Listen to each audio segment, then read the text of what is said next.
Entonces se habla de la acción, las instituciones y los principios. Es decir, que de la tesis 2 a la tesis 8 se habla de la ética que funda a la política de liberación, el segundo tomo, la arquitectónica, y funda los 10 primeros tesis de las 20 tesis. Pero eso es si yo voy a la antigua política, que es así, es un poquito más desconocida, pero está en mi página. Yo en el 74 escribí una política, era 2 tomos sobre los principios, la totalidad, exterioridad y el movimiento hacia la nueva totalidad, era el paradigma.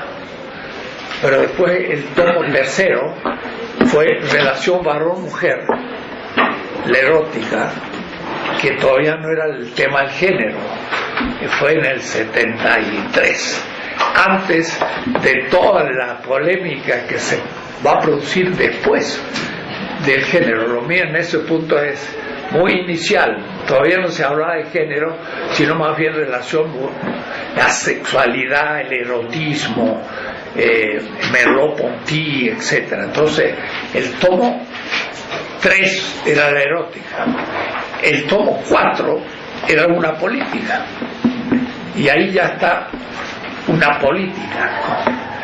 Habría que darle una ojeada a esa política, porque hay muchas cosas dichas ahí que ahora se suponen. Entonces eso está en mi página, se puede bajar porque este librito se publicó en Bogotá y está agotado, y Siglo XXI ha reeditado los 2 primeros tomos,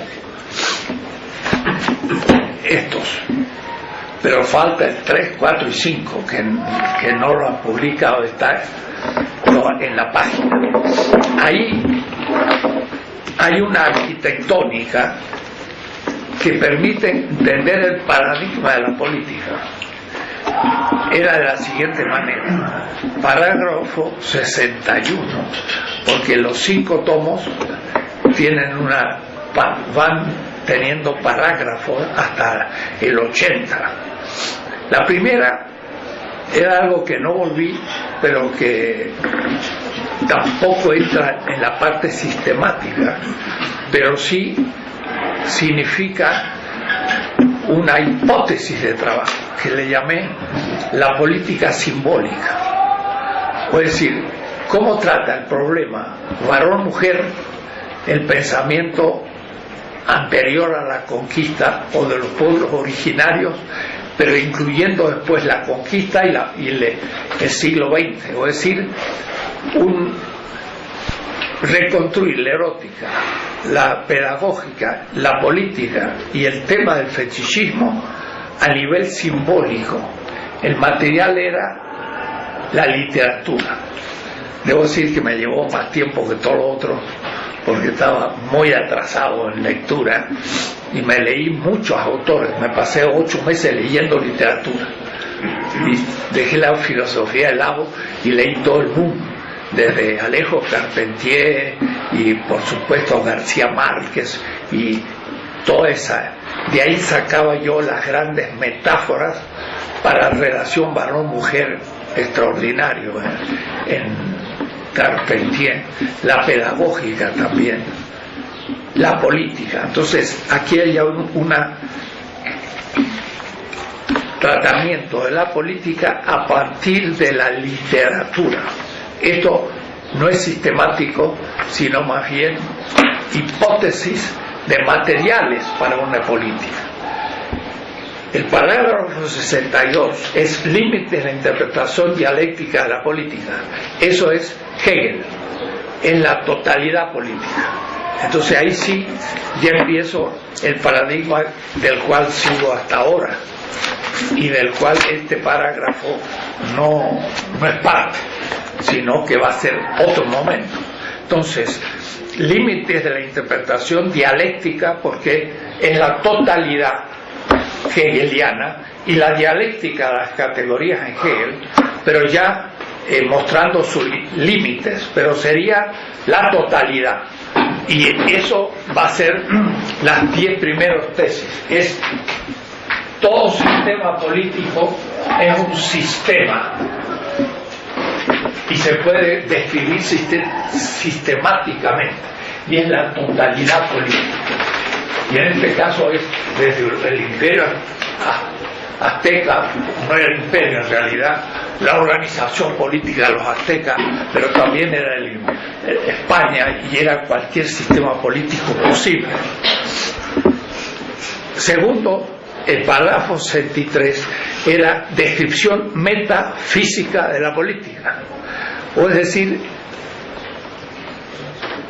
actores exteriores a la política como totalidad y dominados por ella. Entonces es el segundo momento, ya descrito en su origen. Es lo que yo siempre represento como las víctimas que van a hacer la crítica: totalidad, exterioridad, el otro de Levinas, y en este caso es el país colonial, el colonialismo, pero también las clases dentro del sistema político como clases dominadas desde la política. Y en ese caso yo hablaba de clases y pueblo, y por eso ahí se produjo todo el debate con Cerruti sobre la significación del pueblo, porque pueblo era los dominados en el sistema, pero que guardaban todavía exterioridad del sistema. No es lo mismo ser dominado que ser excluido. Y en ese caso el indígena fue dominado dentro del sistema, pero al mismo tiempo también se lo excluyó y se lo declaró no ser, y sobrevivió porque ni lo explotaron, porque no tenían nada de útil, su lengua, sus usos y costumbres. La modernidad ni lo destruyó, pero quedó, y ese es un punto de arranque. Por eso la categoría pueblo era, por una parte, lo dominado en la totalidad y lo no incluido como exterioridad. Era una categoría complicada, pero inevitable, aunque ahora he terminado por definirla. Y después de entonces mostrar esa exterioridad, venía recién la economía política. Era la relación entre la política y la naturaleza y el problema económico, pero dentro de la política.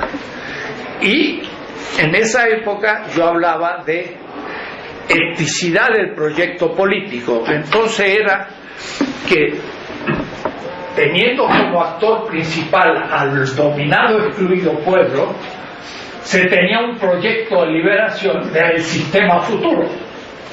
Entonces a eso le llamaba yo la eticidad del proyecto político. Ético era lo crítico y moral era el sistema. Ya en esa época vemos que hay el sistema dado y el sistema futuro, el oprimido, el actor y el tema que nos corresponde ahora, que sería el parágrafo 37, estaría situado no de la tesis 1 a 10, que es la descripción de la totalidad política, sino sería la segunda parte de la ética y de la política, o es decir, que el tomo 3 se divide ahora en dos. Va a tener un momento negativo de crítica al sistema y un momento positivo, le voy a llamar, de creación del nuevo. Esos dos momentos no estaban discernidos antes, eran simplemente la crítica y la construcción, eran un solo momento, y eso es lo que está en las 20 tesis. Son de la tesis 11 a la 20, pero están los dos momentos confundidos. En la ética, el capítulo 1, 2 y 3 son los principios del sistema dado. El capítulo 4 es el principio material, pero el principio material negativo como crítica y constructivo como quiere decir que hay un 4 negativo y un 4 positivo. Luego, el principio formal también era negativo, el consenso de los oprimidos contra el consenso del sistema, y ese consenso de los oprimidos, fundamento nuevo, positivo, era la legitimidad del sistema futuro. Y el tercer principio de factibilidad era la factibilidad de la destrucción del sistema.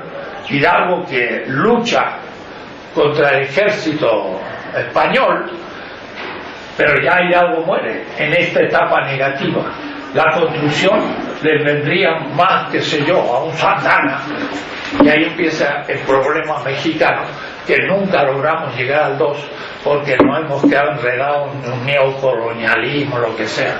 Metafóricamente sería un Moisés, el momento negativo, y un Josué que cruza el Jordán y que construye la nueva sistema en la tierra prometida, un Josué. Eso sería una metáfora, pero una metáfora sistemática, racional, política. Veamos entonces el problema. Aquí, en la ética, yo hablo solamente del principio, pero digo, tengo que tratar la praxis, las instituciones y los principios del sistema. Pero luego también la crítica de praxis revolucionaria o crítica, la destrucción de las instituciones del sistema y la factibilidad de la lucha contra el sistema, 3 niveles. Y luego la construcción nueva, que es una praxis esta propiamente de liberación porque es constructiva, positiva, la creación de nuevas instituciones y los principios que mueven. Es decir, que en realidad hay como 3 niveles de los 9 niveles de los principios, porque yo afirmo la vida del sistema, porque no afirmo la vida de las víctimas, critico el sistema material negativo, y para que el que no puede vivir viva ahora mejor que antes, debo crear un nuevo sistema. Quiere decir que el principio material tiene 3 momentos: uno del sistema vigente, uno crítico y otro constructivo. Si este es el material y el formal tiene 1, 2 y 3, y el de factibilidad también, son como nuevos momentos. Entonces ahora debemos tratar en el tomo 3, yo pensaba que era 1, pero ahora son 2. En realidad tendría que haber un tomo 3 y un tomo 4. El tomo 3 sería la destrucción del sistema, en el caso extremo por una revolución. Caso extremo porque puede haber transformaciones no revolucionarias que no son reformistas. Y la construcción del nuevo sistema, que hay que hacerlo con otro espíritu que la construcción primera del sistema, y esa es la cuestión del mesianismo que debe seguir alentando esto. Entonces aquí hay destrucción de instituciones. Entonces el capítulo 4, porque el tomo 2 tiene el capítulo 1, 2 y 3. El tomo 3 ahora va a tener una primer parte, va a ser el capítulo 4. El 4 voy a tocar todos los problemas negativos para no hacer tan extenso. Entonces voy a tener que tratar en el 4 la praxis deconstructiva revolucionaria. Hidalgo se levanta, toca la campana y hay que empezar la lucha, y ese es el momento mesiánico, es el kairos, el peligro extremo, pero al mismo tiempo es la praxis, primer nivel.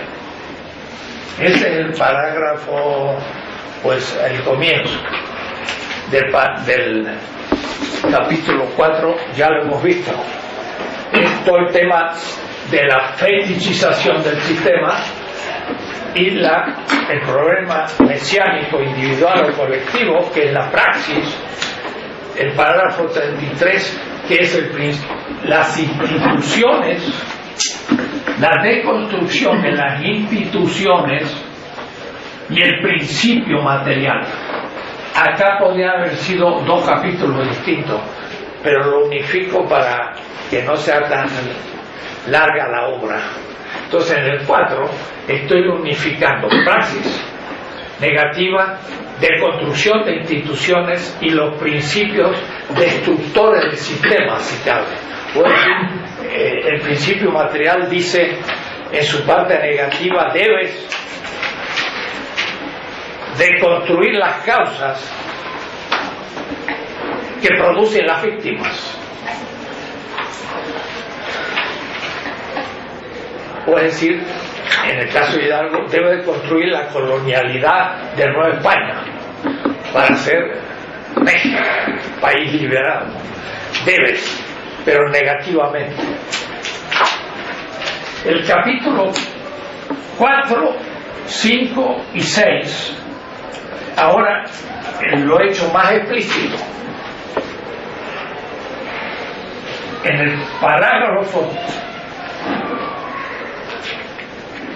4, 5, 36, ya lo vimos, es la praxis de liberación positiva, es decir, la construcción del nuevo sistema. Ya no es Hidalgo, ya es Santa Anna, que Juárez, es la construcción del nuevo sistema, y aún el fracaso puede ser de la construcción, no se logra hacer. Pero en el caso norteamericano, pues se liberaron rápidamente Inglaterra, hicieron una constitución y crearon un sistema clásico que ahora está en crisis, pero funcionó durante 2 siglos, y en fin, es el momento constructivo. Lo que pasa que ahora viene el tema.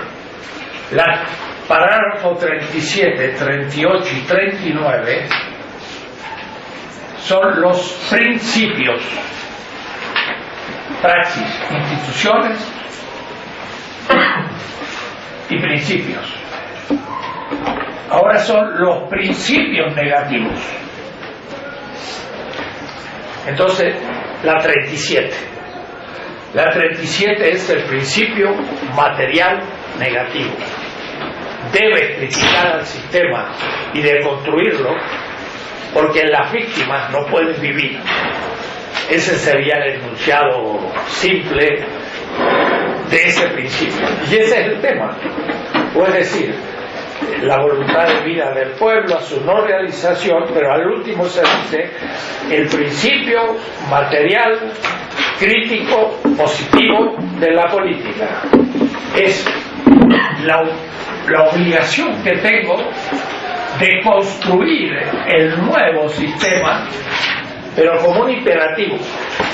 Ya no es debe afirmar la vida en general o debe de construir el sistema en donde impide la vida de las víctimas, sino debe construir el nuevo sistema para que se pueda vivir mejor que el anterior. Entonces, ese es el 37, pero tiene 2 temas internos para que no se nos alargue demasiado. Tiene el tema de las... No, en este caso no, en este caso son los principios, punto. El capítulo 6, que viene después, va a ser el gobierno en la ambigua creatividad mesiánica institucional. Ahí vamos a ir a la creación, al análisis de las instituciones nuevas, en la esfera material, económica, cultural, ecológica, en la esfera de la nueva legitimidad, todo el sistema del derecho y la organización política y la factibilidad, que significa una especie de realismo crítico, donde ni podemos destruir todo para hacer un sistema sin instituciones, pero tenemos que innovarlas completamente. Entonces no es asunto de ocupar un lugar en el Estado siendo honesto, porque el Estado me va a corromper. Es crear un nuevo tipo de Estado para que el honesto pueda permanecer en el servicio. Entonces hay que crear nuevas instituciones desde una praxis no revolucionaria solo, sino constructiva, donde la imaginación creadora es fundamental y eficaz, posible, no utópica. Y ese es el capítulo 6, es la gobernabilidad del sistema. Y por eso entonces está el pueblo como actor de la praxis constructiva, la transformación institucional material, la transformación del sistema del derecho y la transformación del Estado como macroinstitución de factibilidad. Y se termina. Entonces, el 37 está acá. Es la descripción exclusiva del principio material negativo. Ese es el contenido de ese parágrafo. De ahí entonces se vuelve al tema de la voluntad de vida de un pueblo que se ha liberado de las causas que le impiden vivir, pero ahora como hiperpotencia debe construir nuevas instituciones para poder vivir, y mejor que en el sistema anterior. Y por eso el postulado ahí es no solo afirmar la vida a la manera de Kant en el principio de la paz perpetua. La paz perpetua va a ser el postulado del parágrafo 38, que es el de la legitimidad. Si yo no poseo la guerra, tenemos que arreglar las cosas discutiendo, llegando a acuerdos. Y por lo tanto fundamenta justamente la democracia, la paz perpetua.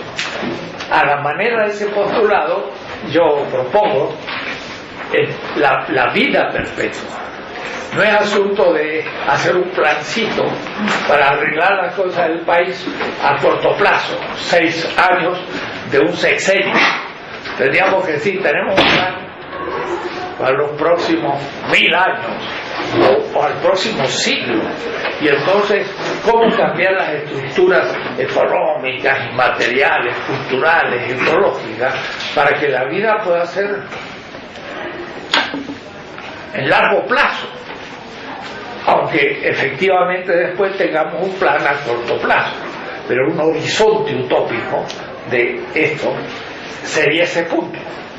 Y ahí es donde más habla del reino de la libertad, que lo toma de Chile, que es un reino en donde el trabajo se reduciría a cero y la vida sería posible, prácticamente sin trabajo, pero eso supondría una automatización total, tiempo de trabajo cero. Es pensable, empíricamente imposible, es un postulado, pero a su vez habría que agregarle a eso un trabajo cero, pero además una energía cero no renovable, solo usar energía renovable y usar materia que exista en gran cantidad en el universo, como es el hidrógeno u otras, que hay en gran cantidad en la Tierra, pero aún se puede obtener de la atmósfera. En fin, una utopía, pero pensada. Y de ahí entonces la crítica al capitalismo como supuesto de un sistema distinto, porque el capitalismo nos da para eso, y entonces ahí se formularía el principio: debemos hacer tal o cual cosa. Eso sitúa esta cuestión. Entonces, hay bibliografía sobre eso en todas mis obras anteriores, en que yo trato algún aspecto, digo, para ser coherente con lo que hemos hecho. Por ejemplo, en la política de eso, del año 73, 74, cuando se hablaba del proyecto político, Bueno, sería la utopía de este momento constructivo del parágrafo 37, porque ahí ya no es negativo. Más bien el 63, que es la descripción metafísica de la política. Metafísica significa transtotalidad. Ese es el momento negativo, porque aparece el otro que pone en cuestión el sistema y aparece el pueblo que pone en cuestión el sistema vigente. Hay un último punto aquí en esta obra de esa época: la moralidad de la praxis de liberación política, que en realidad se debe tratar al comienzo, se debe tratar en el parágrafo 36, praxis revolucionaria con una moralidad muy específica, mesiánica. El mesianismo es la que da el tono a esa moralidad. Claro, esa moralidad, yo decía, la moralidad es el medio para el fin, y el fin es el cambio del sistema. La eticidad trata de los fines y la moralidad de los medios. No era todavía como después la moralidad del sistema y la eticidad como crítica. Va cambiando en el tiempo el significado de la palabra moralidad y demás. En una otra obra que se llama La ética comunitaria, este parágrafo 37 correspondería a el punto 5.5, que le llamé el principio Jerusalén, un poco antes, anticipándome a Habermas. No tiene nada que ver con Habermas, pero Habermas después utiliza esta antinomia Atenas-Jerusalén en una obra que publica Eduardo Mendieta, alumno mío pero también del equipo, en una obra sobre Atenas-Jerusalén, y sería una metáfora. El sistema es Babilonia, que se fetichiza, y Jerusalén sería la utopía futura, que de paso se va también fetichizar, y habrá que pensar más allá de Jerusalén, pero justamente da movimiento al paradigma. Entonces, como ven, este tema 37 explícitamente está tratado en la tesis 12 de 14 tesis de ética, ya principios negativos y principios positivos. Quiere decir que en las 14 tesis, que fueron mis clases que di aquí, ya estoy dividiendo el tomo 3 en dos partes, porque están primero la crítica al sistema y su destrucción, y luego la construcción del nuevo. De la tesis 9 a la 11 es la destrucción, y de la 12 a la 14 la construcción. Eso no está en las 20 tesis. En las 20 tesis, de 1 a 20, está confundido el tema negativo y positivo. En las 14 tesis está ya más claro. En lo último, y entonces nuestro tomo 3 sería el último desarrollo de la política. En las 16 tesis de economía política no hice toda esta sistemática. Lo simplifiqué mucho porque se iba a complicar, porque el propósito era explicar Marx y no tanto la económica filosófica o una ética económica, pero está así. Para una ética de la liberación, tomo 2, que acaba de publicar de nuevo Siglo XXI, este parágrafo 37 correspondería al capítulo 5 del tomo 2, que es el parágrafo 26 en adelante, aunque todavía esto está muy primitivo, porque aquí agarro sobre todo el tema, la crítica a la legalidad del sistema, que sería el momento formal, Y entonces el título se llama La legalidad de la injusticia. O es decir, a nivel formal hay un sistema de derecho que está justificando la esclavitud. Y entonces el esclavo, para levantarse y ser libre, debe negar la legalidad del sistema esclavista. Y por lo tanto su acción es ilegal. Ese es el momento negativo. Pero yo solamente lo planteaba a nivel formal del derecho. No lo imaginaba todavía a nivel material de la economía y a nivel de la factibilidad. En fin, hay que leer. Lo que yo podría hacer es que cada parágrafo indicar qué parágrafos de otras obras anteriores habría que releer para empezar la redacción. Esto permitiría al equipo tener más o menos el mismo paradigma y dentro de él ya ejercer su creatividad y usando autores que les parezca, y yo también les puedo sugerir algunos para... Es muy importante, y lo indico ahora como una especie de política de posición. Para que una obra despierte en el lector un cierto respeto, hay que cumplir ciertas normas. Y por desgracia, las normas son usar los mejores autores del momento, que son, por lo general, de una cultura dominadora. Entonces, cuando yo explicaba en Estados Unidos la filosofía de liberación, no entendía lo que yo decía. Entonces, cuando explicaba Habermas, se entendía, y luego yo explicaba Habermas, ahora sí ya está claro. Con Apple, 2 reuniones que él no entendía nada de lo que yo le decía. Entonces yo que dije, voy a tener que usar todo el andamiaje de Apple y un acto de lenguaje, speech act, como él lo analiza, y situarlo en un pobre que me dice tengo hambre. Y cuando situé toda la filosofía de la comunicación de Apple desde el pobre que me interpela, Apple dijo, ahora ya se entiende. Pero con lo cual me dijo, sin darse cuenta, usted ya me explicó con mi lenguaje lo que usted está diciendo. Y mientras que no se lo explico con su lenguaje, no me entiende.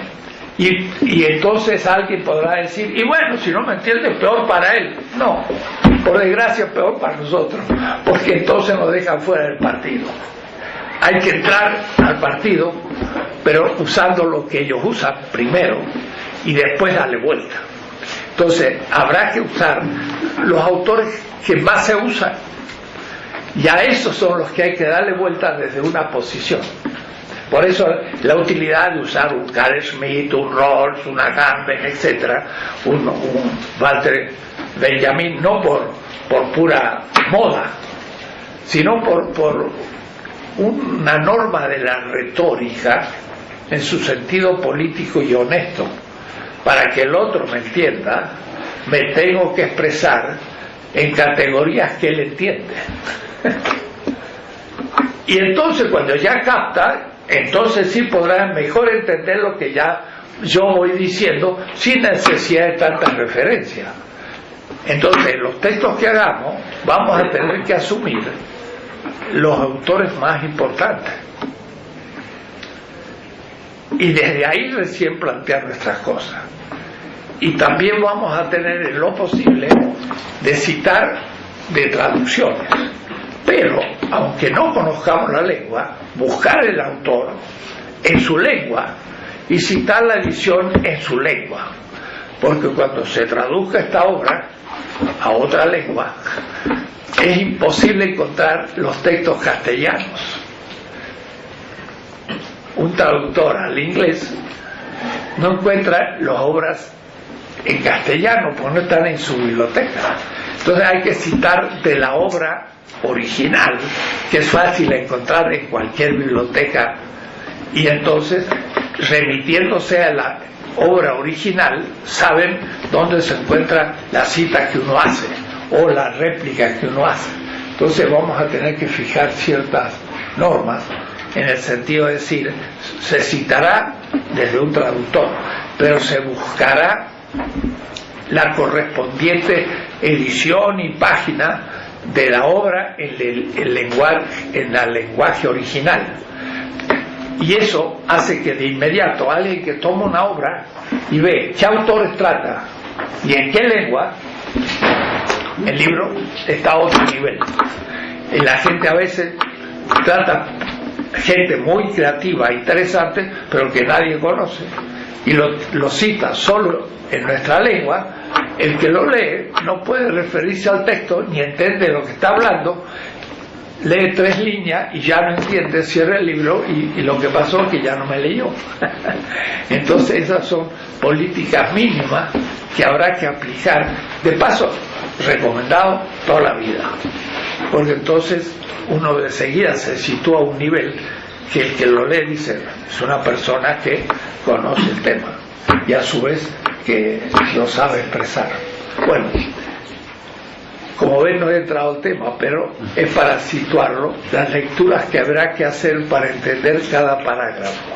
Estamos a nivel doble, de instituciones que hay que construir y de un principio. No, perdón, el 37 no habla de las instituciones. Estamos a nivel exclusivo del principio material crítico positivo. Y entonces sí habrá que basarse en la justificación o fundamentación que ya se hizo del principio, pero demostrar cómo de la fundamentación del principio material en el tomo 2, que no se hizo del todo, ver cómo se aplica el nivel negativo, el parágrafo anterior, 33, y en el 37 extenderse más para que se entienda este tema que hemos discutido, de que construyendo el sistema debemos guardar una reserva mesiánica, sabiendo que lo que hacemos va a ser superado, y sin embargo tenemos que hacerlo con un cierto realismo político, ¿no? Pero eso van a aparecer en los otros principios. Bueno, quería yo situar un poco el tema. Para algunos se entendió, o algunos que no están dentro pues tampoco entendieron. Entonces el que no está dentro y no entendió se tiene que poner a leer, porque hay muchos supuestos y más los que faltan, los que casi no vienen. No, yo diría más bien ya la pregunta abierta de si hay dudas sobre lo que acaba de comentar, ¿no? Porque en realidad lo que acaba de comentar el profesor es un cambio en el esquema de la filosofía de la liberación como lo habíamos trabajado, como se conocía, ¿no? ¿Hasta qué será? Bueno, en realidad este es el 14 tesis, es el primer libro que comienza a exponer este nuevo esquema, ¿no? Y aún así no está todavía bien discernido, ¿no? Entonces, pues yo haría la pregunta así abierta, de si hay dudas o preguntas sobre esto que está comentando el profesor, ¿no? Porque sobre todo para los que tienen asignado un parágrafo o un capítulo para escribir, porque justamente lo que la novedad que va a tener el tercer tomo va a ser mostrar bien estos diferentes momentos, ¿no? de la construcción del sistema político. Entonces sí es importante pues que quede claro para que la novedad se pueda ver nítidamente, ¿no? Y es fundamental, porque algunos creen que ya con el tomo 2 se aclaró el tema, pero no, el tomo 2 es realmente definiciones generales que están lejos de ser la posición de la filosofía y liberación. Esa es en el tomo 3. Entonces, si no lo escribimos, la política queda en el aire. Sí, totalmente. Y entonces es esencial que se escriba. Que se escriba y que se entienda desde dónde vamos a estar escribiendo cada parte, ¿no? Para que se entienda la novedad del tercer tomo. Bueno, hay algunos parágrafos, ¿no?, después del 39, ¿no?, en la lista que se había propuesto. ¿Esos dónde estarían? Porque entiendo que entonces del 37 al 39, como se expuso ahorita, serían los principios, ¿no? Sí. Y entonces los que siguen, o sea, del 40 en adelante, ¿dónde estarían dentro de esta arquitectónica? Construcción de las instituciones. Sería como regresar del entonces, sistema futuro. entonces ¿sería otra parte o sería como regresar, digamos? No, otra parte. Porque la arquitectónica describió en general, sin ver contradicciones, y de ahí que algunos dicen, es una visión muy tópica porque ahí no hay conflicto, no hay nada. En el segundo tomo se van definiendo las cosas como un diccionario para que se entienda lo que es un sistema político, pero no hay ninguna confrontación, no hay ninguna dominación, porque se están definiendo los conceptos o categorías que en el tomo 3 ahora sí entran en confrontación y entran en movimiento. Era como explicar en la Facultad de Medicina la anatomía y la fisiología, qué son los músculos y cómo funcionan y para qué sirve el estómago como fisiología. Entonces algunos podrían decir, pero esa medicina es muy idealista, no veo dónde están las enfermedades. No, justamente la enfermedad va a ser que no va a funcionar la definición que he dado, porque hay contradicciones. Pero usted primero anatomía. Hay tantas hipófisis y tantos músculos, los pobres que tienen que estudiar ahí los textos de anatomía se vuelven locos, ¿no? Porque pasa cómo funciona el cuerpo humano y en qué consiste. Si me rompí el peroné, si no es lo mismo que me rompí la nariz. Y el peroné es un problema de caminar y la nariz de respirar. Entonces, distinta fisiología. Pero luego vienen las enfermedades del caminar, que eso se estudia en la terapia y de otras cosas. Entonces, estamos a nivel de la anatomía y la fisiología en el tomo 2. En el 3 entramos a las enfermedades y a la construcción de una salud a partir de la enfermedad. Para hacer la analogía de la medicina, como hacía Aristóteles, que era hijo de un médico, de Filipo. Y mi padre era médico también. Entonces nací ahí, como digo, en el olor del alcohol. Porque el comandante primero ahí del sandinismo decía, voy tras el olor de la pólvora. Digo, mala metáfora, que sí que es un pistolero y no un revolucionario. Iba tras el olor de la pólvora. Bueno. Pero es que yo creo que tiene la pregunta de Telles es importante, maestro, porque no se ve en el capítulo 6. A ver, voy a tratar de responder a Telles y tratar de ver, porque parece que si leo bien, que los temas del capítulo 6 son más temas que propiamente la exposición sistemática de los niveles de la política. El tercer nivel. O sea, por ejemplo, la esfera. La transición, el pueblo como sede del ejercicio de las potestas. Pero eso ya sería praxis, ¿no? Es lo que estoy tratando de ver, porque... Sí, es que lo debemos dividir entre praxis, instituciones y principios. Sí. Y entonces decíamos que los principios están del 37 al 39. Sí. Y entonces pareciera que el 40 entonces hay que regresarse de acuerdo a este esquema. Regresarse nada más, lo que quiero decir es que hay que volver a instituciones y praxis, ¿no? No, las instituciones vienen... O ya pasaron. 41, 42 y 43, las instituciones. Pero hay un 40 que repasa el tema de la praxis.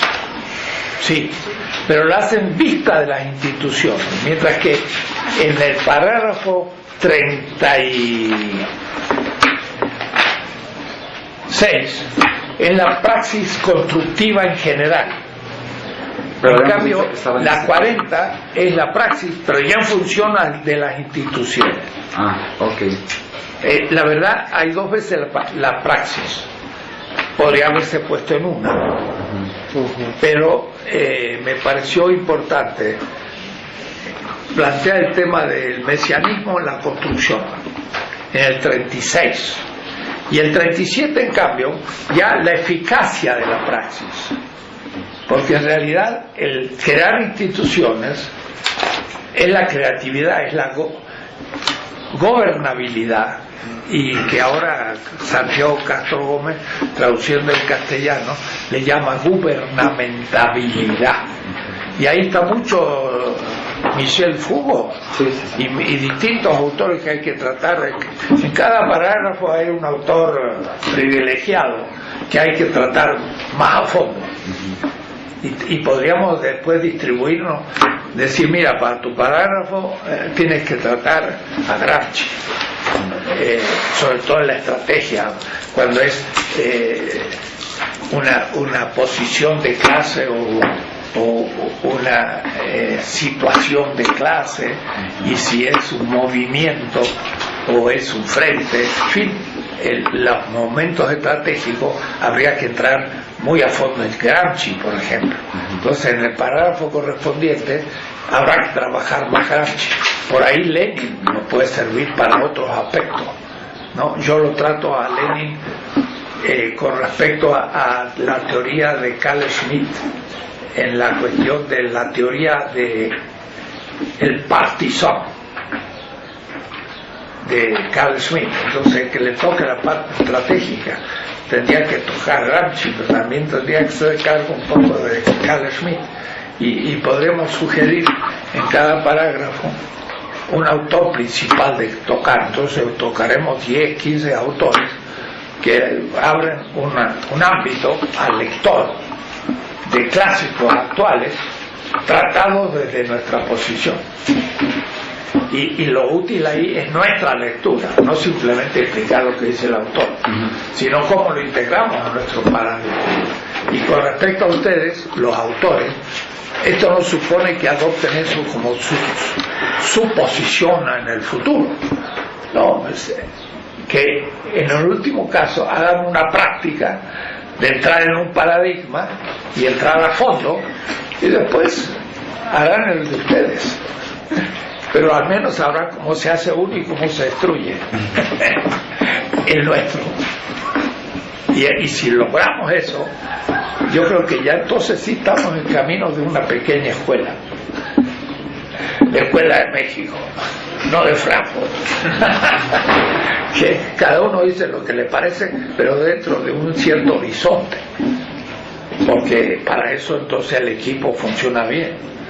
Si cada uno hace lo suyo, también está bien, pero hará un poquito y no podrá avanzar demasiado. En cambio, si se avanza en equipo, ya es distinto.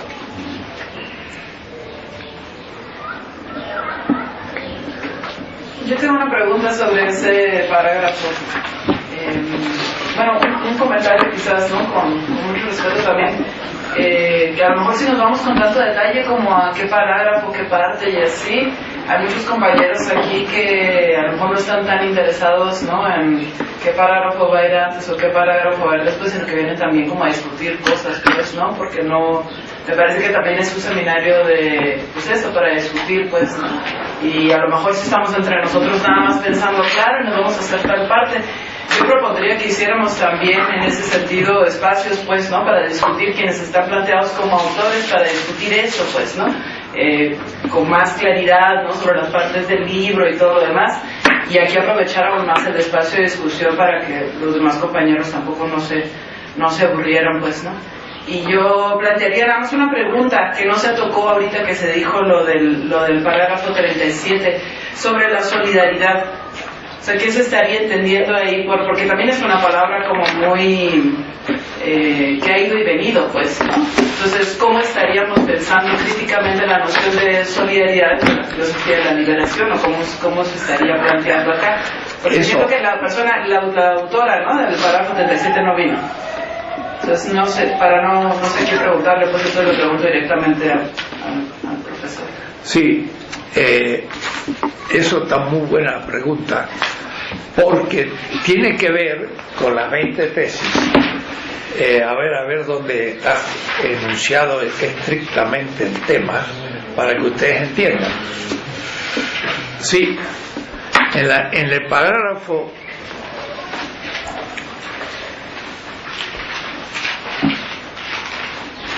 18, 19 y 20, la tesis 19 y 20 y tesis, la 17 dice: transformación de las instituciones políticas, reforma, transformación, revolución.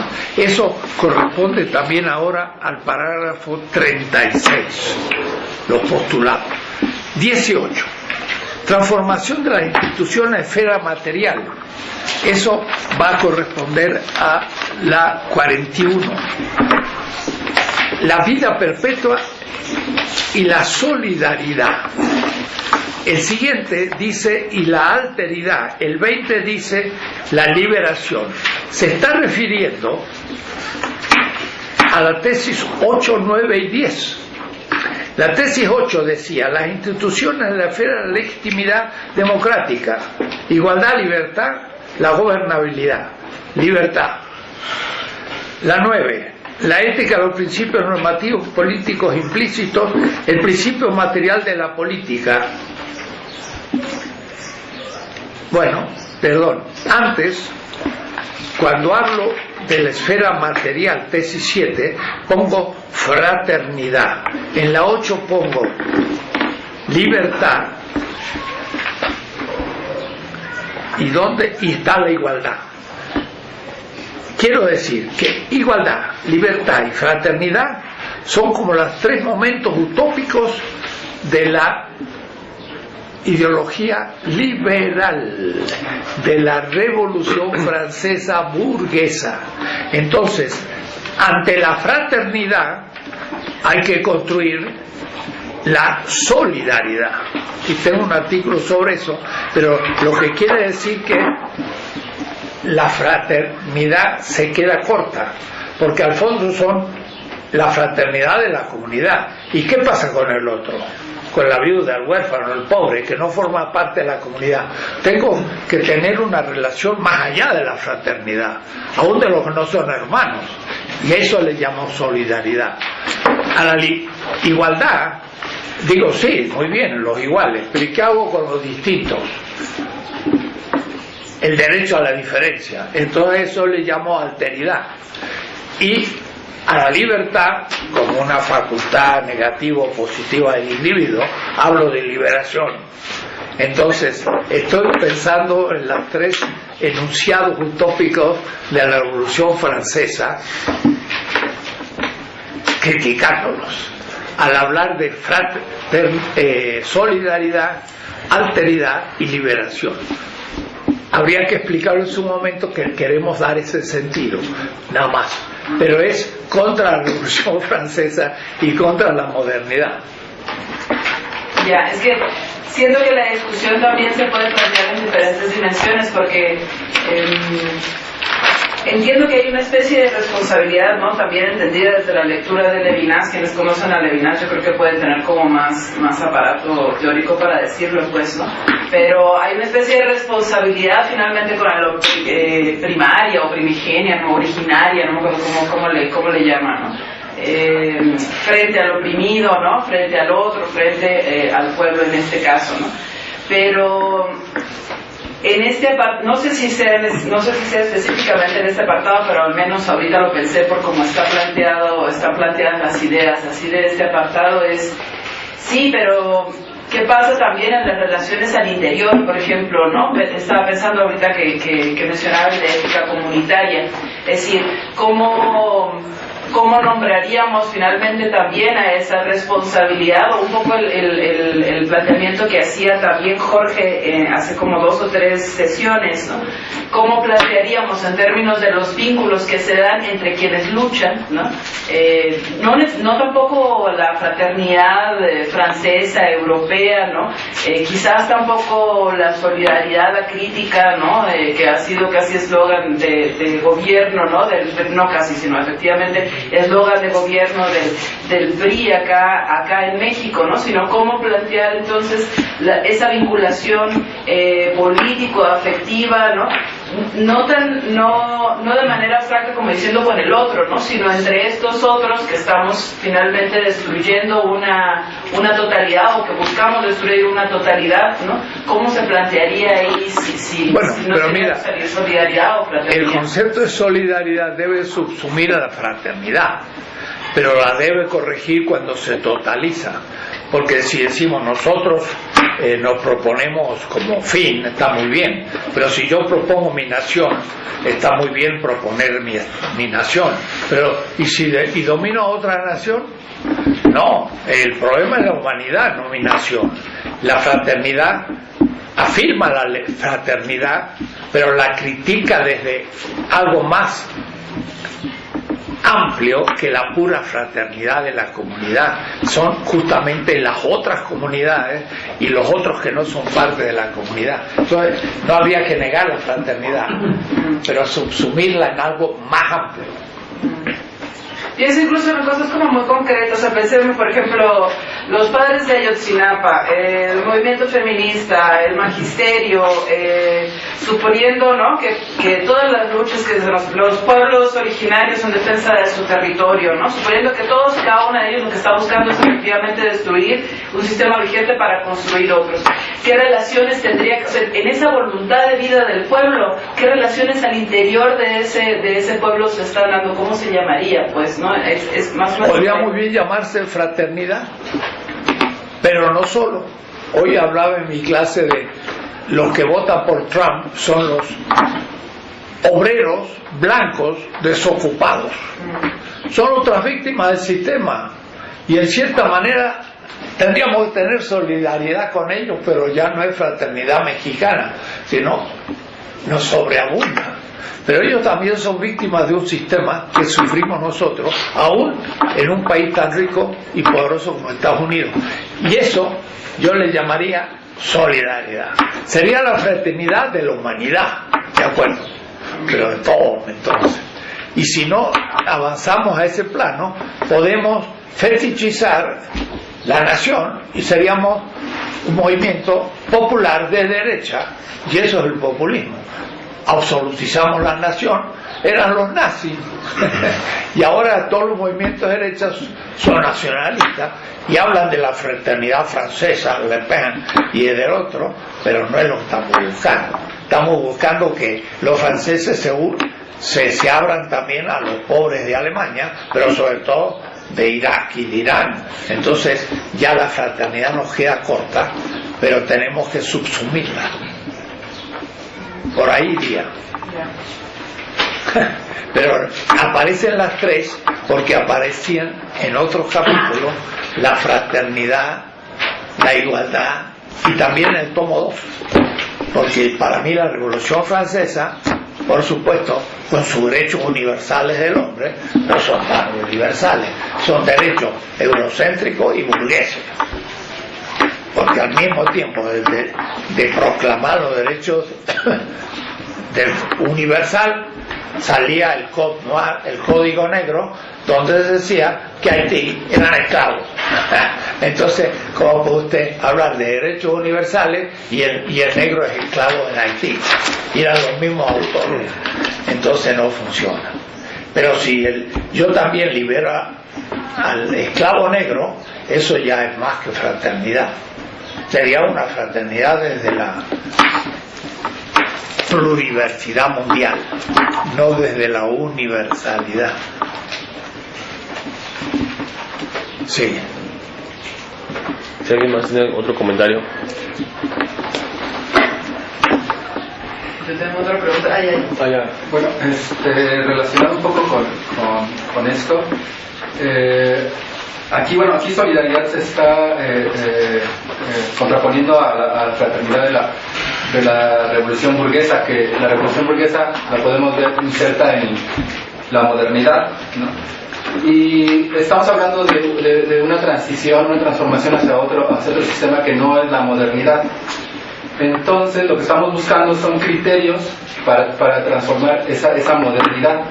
Entonces yo exactamente me pregunto que en esta transición pues hay una ambigüedad, porque queremos de destruir o de construir esta llamada modernidad, ¿no? Que yo también la podría llamar desde mi punto de vista la colonialidad, ¿no? O sea, podemos decir modernidad, colonialidad, a lo mejor para la realidad mexicana, pues para mí o para mi realidad es más concreto decir colonialidad, ¿no? Este neocolonialismo en el que vivimos, ¿no?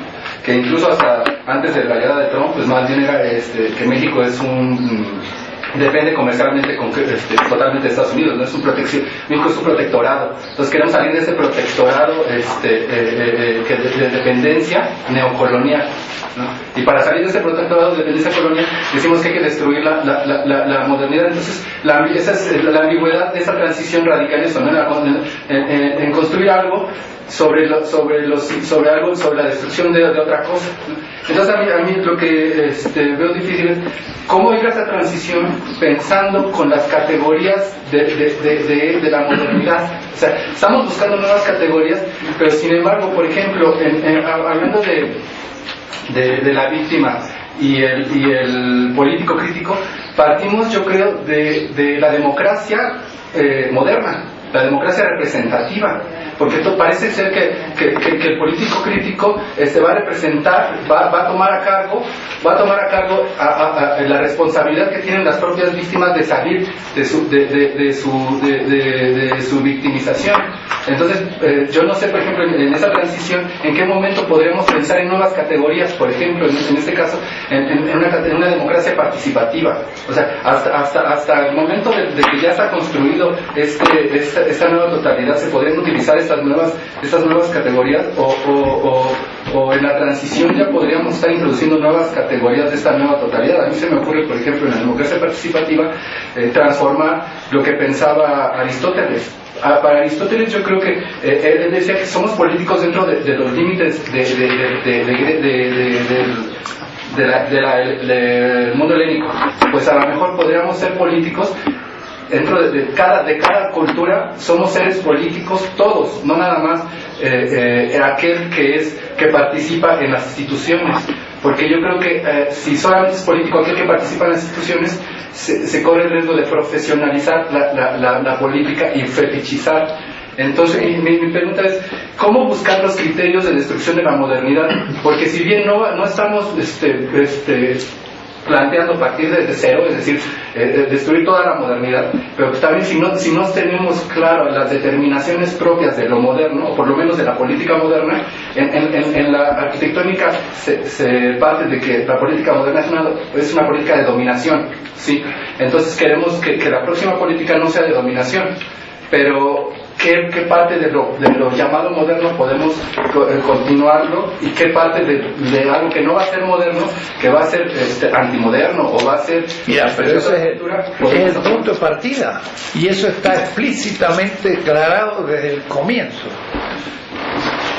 En la categoría de anterioridad que propone Levinas no es moderna. Y él mismo, por el hecho de ser un judío, y por eso es interesante, porque él es un dominado dentro de la modernidad por judío. Yo no soy judío, pero me viene muy bien, porque es una víctima interior a la modernidad. Y mirá si es víctima en el nazismo, los limpiaron a todos. Entonces el escándalo es cómo pudo haber a Auschwitz en un mundo moderno. Sí, porque la modernidad trató a la mayoría de la humanidad como no ser. Pero decir eso ya es una categoría no moderna. Y esa es como empezar a descoser todo el suéter, porque de ella le tiras y te desarma todo.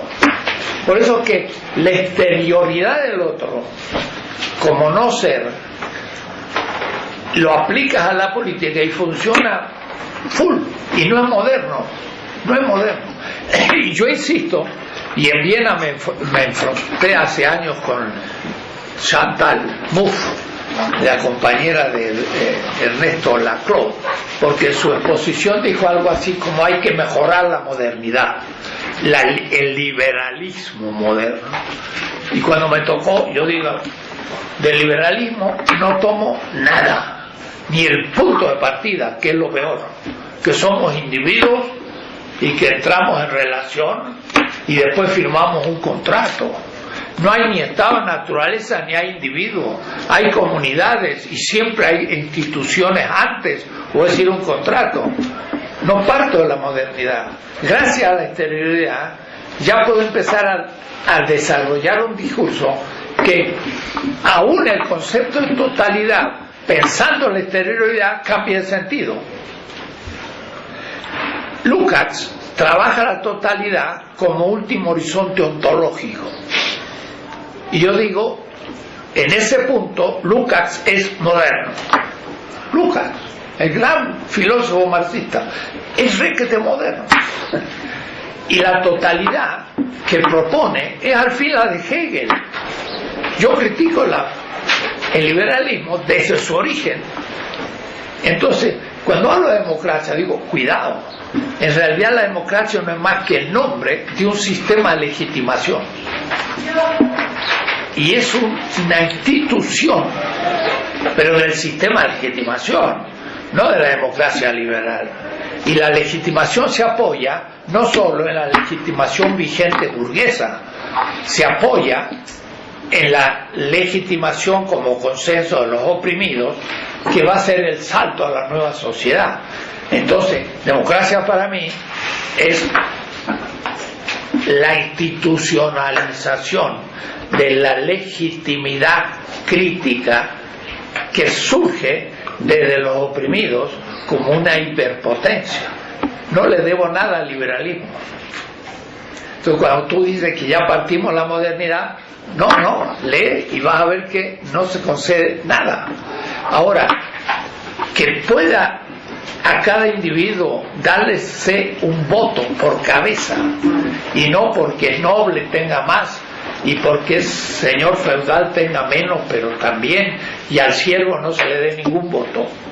No, la modernidad logra decir, bueno, vamos a dar un voto per cápita, sea cual sea la cualificación que tiene.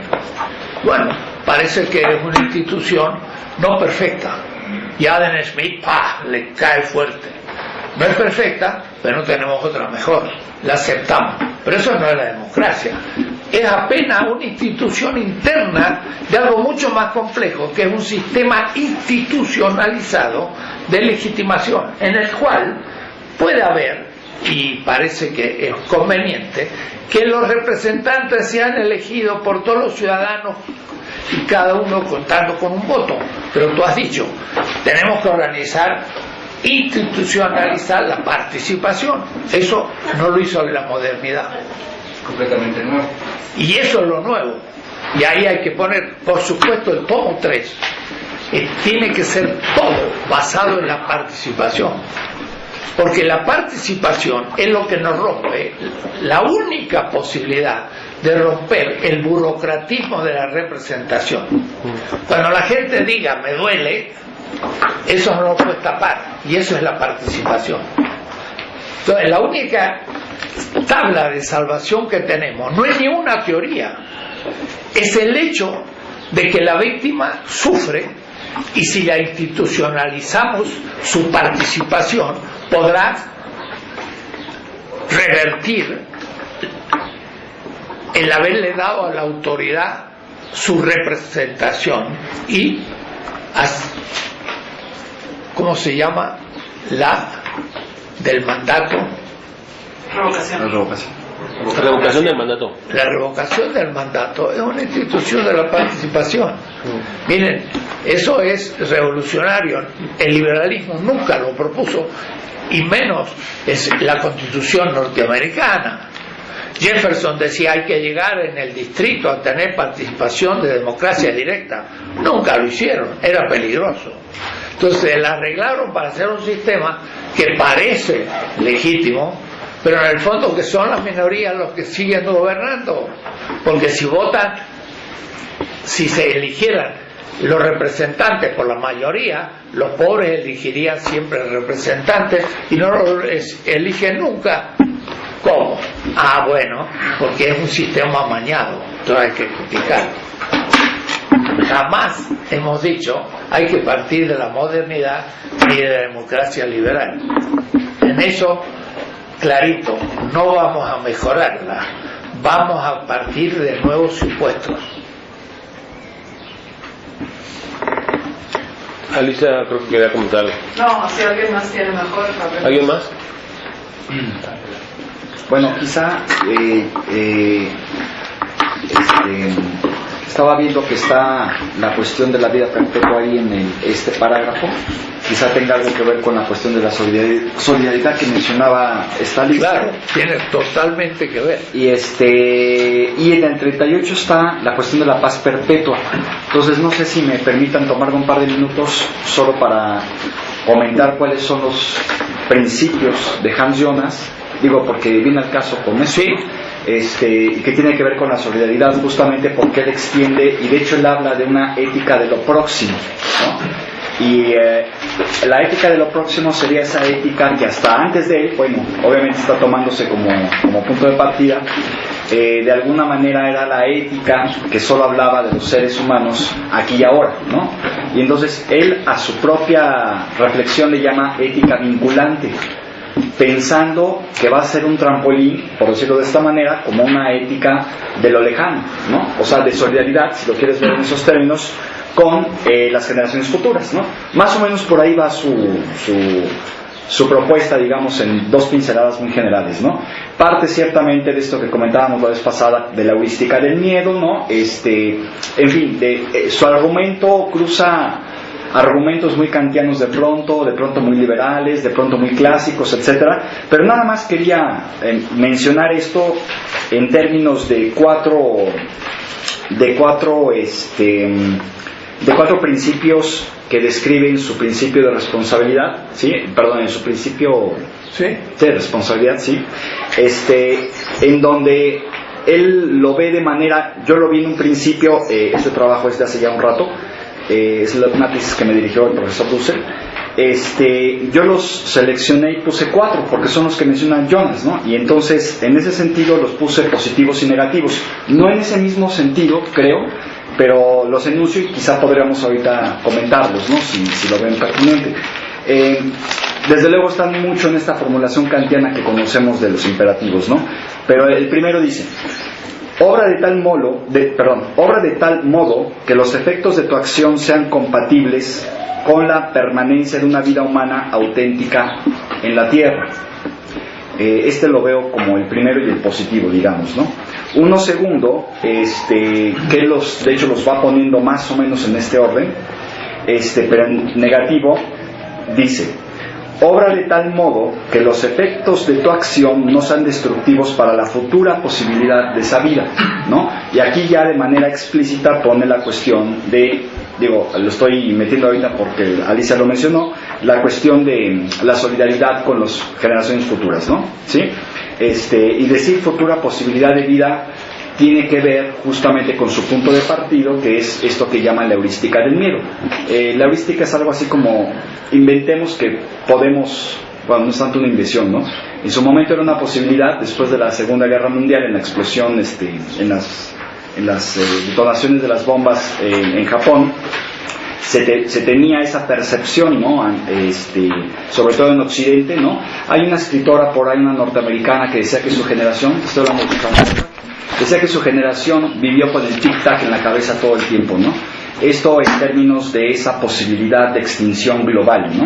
Entonces, en esos términos, él decía, bueno, si ya tenemos eso como horizonte posible y además muy inmediato, ¿no? Pensando en términos de la Guerra Fría, está escribiendo esto en los años 70 aproximadamente, pues decía, bueno, ese va a ser mi punto de partida, y entonces aquí es algo explícito con esto, ¿no? Déjenme repetir esta porque me pareció más pertinente en términos de lo que comentaba ahorita Alicia.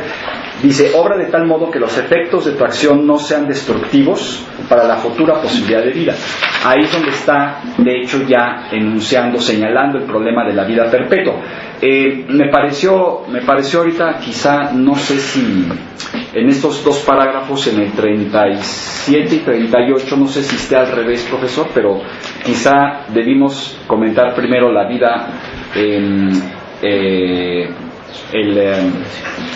el libro de la paz perpetua de Kant y después de la vida perpetua. Digo, porque uno es el formal y otro es más material, ¿no? Pero bueno, ok, quizás es una más como anotación. Y luego vuelve otra vez, son 4, enunciado 2. El tercero sería otra vez en negativo. Y dice, no pongas en peligro las condiciones de la continuidad indefinida de la humanidad en la Tierra, ¿sí? Aquí la palabra clave me parece es la cuestión de la continuidad, ¿no? Pensando en las posibles rupturas, ¿no? En términos no solo de una posible guerra, sino también de problemas ya ecológicos que se venían enunciando ya en los años 70, 80 aproximadamente, ¿no? Finalmente, tiene un cuarto enunciado, que yo pongo aquí que es un positivo, vamos, que él es de hecho el primero que menciona, y dice, incluye en tu elección presente, como objeto también de tu querer, la futura integridad del hombre. Digo, este es un poco más polémico porque habría que preguntarle qué es integridad, ¿no? Sí, y en ese sentido, bueno, habría que ver bien la cuestión de las palabras que usa, ¿no? Porque habla de integridad y casi es un sinónimo de dignidad y bueno, ahí se mete en un problema, ¿no? Terminológico que creo que no resuelve, pero bueno, nada más quería mencionar eso porque era parte de los temas que estaban ahorita propuestos, ¿no? Nada más eso para no meterme más, porque el argumento es muy largo, ¿no? De Hansel. En el parágrafo 18.11 y 18.12 de 20 tesis, yo digo algo parecido, pero tuve en consideración a Jonas y tu tesis. Enrique ha hecho una tesis sobre Jonas. Y tengo 2 enunciados muy parecidos, pero más precisos. Mira cómo son. El primero dice A. ¿Dónde está la A? Tengo el B, pero no la A. A. En toda relación con la Terra Mater, debes usar primero los recursos renovables sobre los no renovables. B. Es necesario innovar procesos productivos para que tengan un mínimo de efectos ecológicos negativos. C. Se privilegien los procesos que permiten reciclar todos los componentes a corto plazo y también a largo plazo de la producción. D. Se contabilizan como costos de producción los gastos que se tuvieran para anular los indicados efectos negativos del mismo proceso productivo y de las mercancías puestas en el mercado. Eso fue el primer enunciado, pero hay otro más preciso, mira cómo es. 1. La tasa de uso de recursos renovables no debe superar la tasa de su regeneración.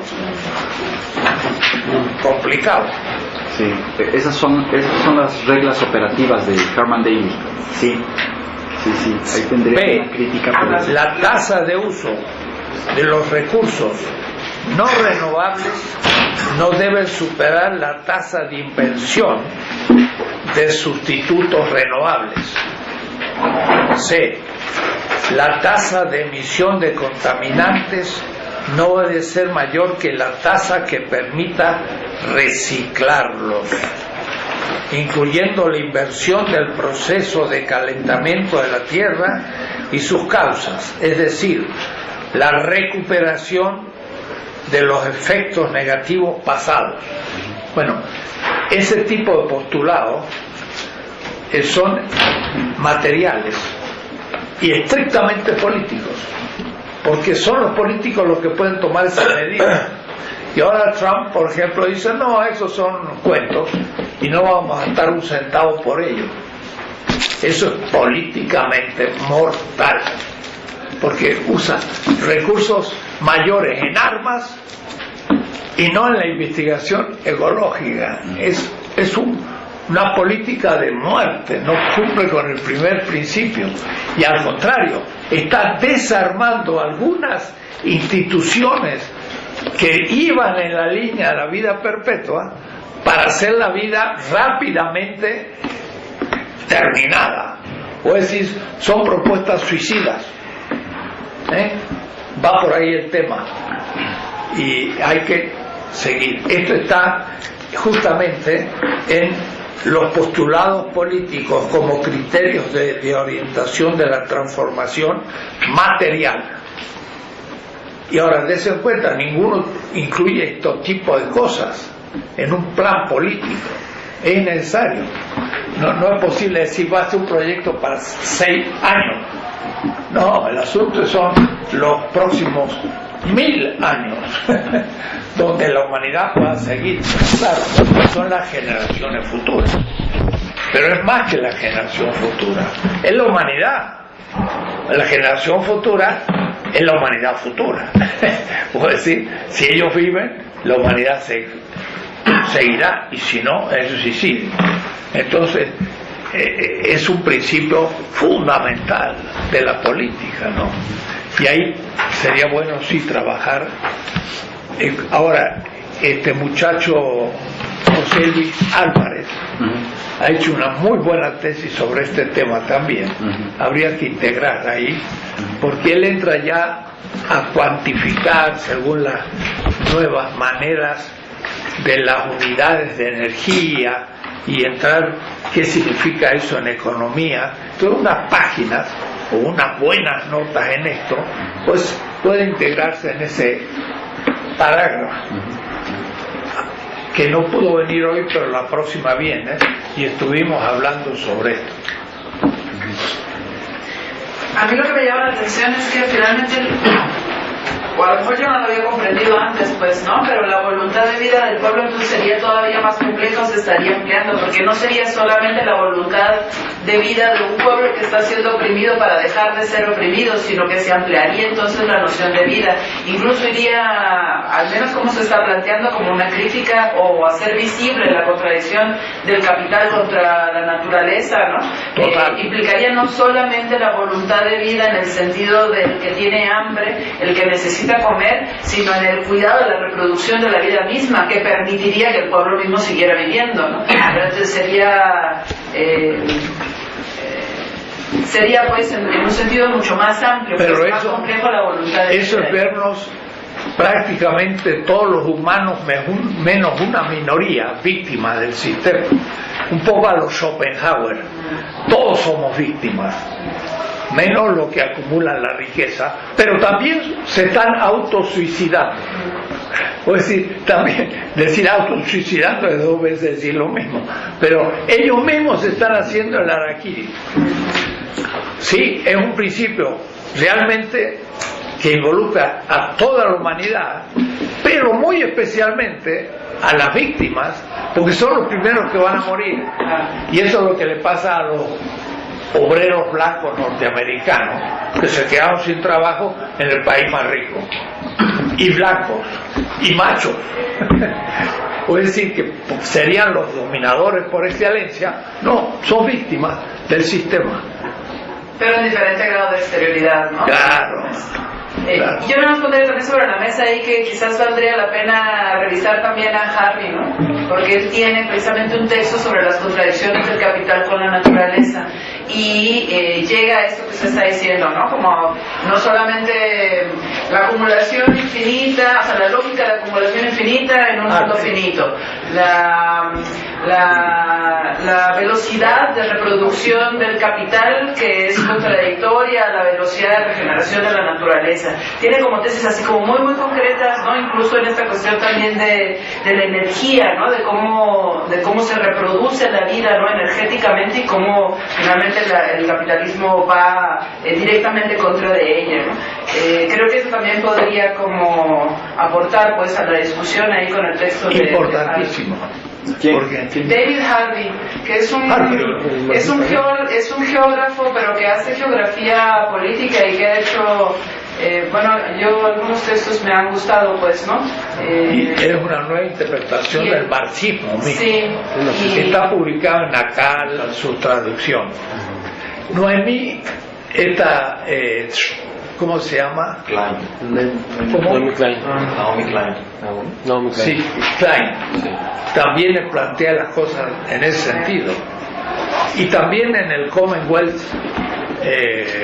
Antonio Negri también ya toca todos están ya en esa temática, ¿no? Pero hay que, justamente este es el lugar, ¿no? Pero en un sistema que se comprenda todo y no solo eso.